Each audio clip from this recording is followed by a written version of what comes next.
नमस्कार मित्रांनो, मी गोपी किसन राऊत. तुम्ही बघताय टू इंडियन फार्मर्स. शेतकरी मित्रांनो, एप्रिल मे महिना सुरू झाला की सर्वांचे डोळे आभाळाकडे लागतात. यंदा पाऊस कसा होणार, सर्वांना त्याची उत्सुकता आहे.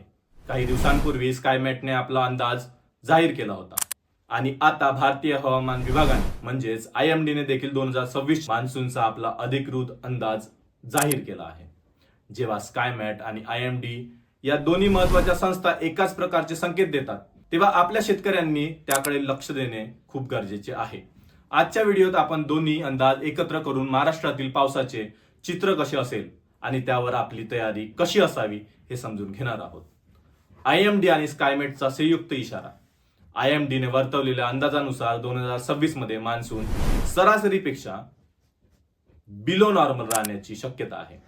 दीर्घकालीन सरासरीच्या म्हणजेच LPAच्या तुलनेत हा पाऊस 92% इतका असू शकतो. याचे महत्वाचे मुद्दे: सरासरी पावसाची तूट. देश पातळीवरील पाऊस 92%, 90 ते 95% दरम्यान राहण्याचा अंदाज आहे. समान मत. स्कायमेटने असाच अंदाज वर्तवला होता, त्यामुळे आता या अंदाजाची विश्वासार्हता वाढली आहे. ही परिस्थिती चिंतेची नसली तरी नक्कीच सावधगिरी बाळगण्याची आहे. पावसावर कोणाचा प्रभाव, याच्यासाठी आपल्याला समजणं गरजेचं आहे एल निनो विरुद्ध IOD. शेतकरी मित्रांनो, पावसाच्या या चढ उतारामागे दोन मुख्य कारणे आहेत. एल निनो म्हणजे प्रशांत महासागरात निर्माण होणाऱ्या एल निनोमुळे पावसाचे नकारात्मक परिणाम होण्याची शक्यता आहे, ज्यामुळे पावसाचे प्रमाण कमी राहू शकते. आता येऊया IOD वर. आता एक आशेचा किरण म्हणजे पॉझिटिव्ह IOD. म्हणजेच काय, जर मान्सूनच्या काळात IOD ची स्थिती सकारात्मक राहिली तर तो एल निनोचा प्रभाव काही प्रमाणात कमी करून पावसाला मदत करू शकते. एल निनोमुळे पाऊस कमी होत असतो. महाराष्ट्रावर काय परिणाम होईल? IMDच्या अहवालानुसार महाराष्ट्र, मध्य प्रदेश, पंजाब आणि राजस्थानच्या काही भागात पावसाचे प्रमाण सरासरीपेक्षा कमी राहण्याची शक्यता आहे.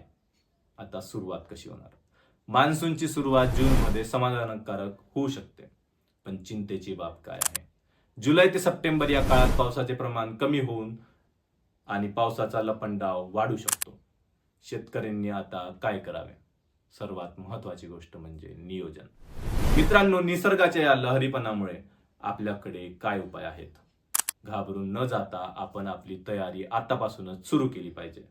हवामान बदलास अनुकूल शेती पद्धती बाबत माहिती घेण्यासाठी पाणी फाउंडेशन आणि नानाजी देशमुख कृषी संजीवन प्रकल्प म्हणजेच पोकरा या चॅनलवर घेण्यात येणाऱ्या डिजिटल शेतीशाळा बघा. पीक पद्धतीमध्ये बदल, पारंपरिक शेती, ट्रॅडिशनल फार्मिंग पद्धतीवर अवलंबून न राहता आपण कमी पाण्यात येणाऱ्या पिकांचे नियोजन करावे. पाणी व्यवस्थापन खूप गरजेचे आहे, म्हणून शेतात पाणी साठवणुकीसाठी फार्म पॉन्ड्स तयार करा. आतापासून उपाययोजना करणं खूप गरजेचं आहे. बियाण्यांची निवड करा. हवामान बदलाचा विचार करता कमी कालावधीत येणाऱ्या आणि दुष्काळ सहन करणाऱ्या बियाण्यांचीच निवड करा. घाई करू नका. म्हणजेच काय होईल, आताचं पीक पेरणीबद्दल कोणतेही टोकाचे निर्णय घेऊ नका. मान्सूनच्या सुरुवातीच्या स्थितीचा अंदाजा घेऊनच पेरणीचा निर्णय घ्या. आता स्कायमेट आणि IMDचे हे अंदाज आपल्याला सावध करण्यासाठी आहेत, घाबरण्यासाठी नाही. एक शेतकरी म्हणून आपण निसर्गाच्या बदलांशी जुळवून घ्यायला शिकलो आहोत.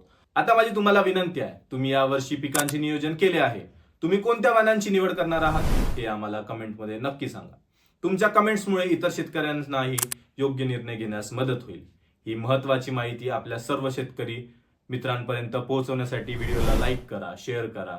शेती आणि हवामानाचे असेच अचूक अपडेट मिळवण्यासाठी आपल्या टू इंडियन फार्मर्स चॅनलला नक्की सबस्क्राईब करा. धन्यवाद. जय जवान, जय किसान.